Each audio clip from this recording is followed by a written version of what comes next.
আজকে আমি রান্না হইল গিয়া গরুর বিরিয়ানি। আসসালামু আলাইকুম খালারা, বোনেরা, আফারা আর হইল গিয়া ভাবিরা। কেমন আছেন সবাই? আশা করি সকলে ভালো আছেন। আমি এখানে গরুর বিরিয়ানি রান্ধনের লিগা চাইল ধুইয়া দিলাম। এখন আমি চাইলডারে দিয়া গরুর বিরিয়ানি বহাইয়া দিব। বোনেরা, আফারা, খালাম্মারা, আপনারা কিন্তু রান্নায় দোষ ধরবেন না। আমি আমার মতন করে বিরিয়ানি রেসিপি রাঁধতাছি, কারণ রান্না হইতাছে একটা শিল্প। যে যার মতন রাঁধে, আমি আমার মতন করে রাঁধতাছি।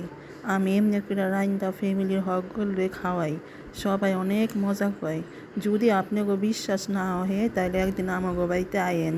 আইলে আমি রাঁধা খাওয়া মনে খুব মজা হইব, খুব টেস্ট হইব, খাইয়া ভুলবারই পারবেন না।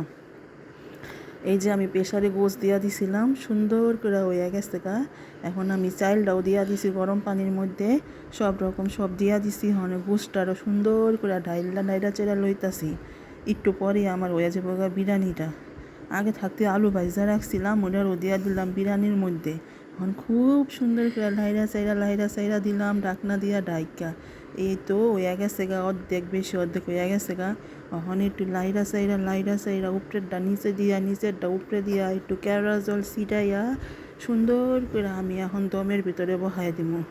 দমের ভিতরে বহাই দিলেই বাস হয়ে যাইব গা আমার চমলক পুরা জর্জরা বিরিয়ানি। ও মা গো মা, খাইতে কি যে স্বাদ!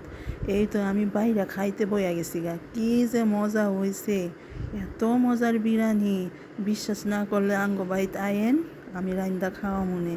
অনেক মজার বিরিয়ানি, অনেক স্বাদ, সেই স্বাদ। সকলে আল্লাহ হাফেজ।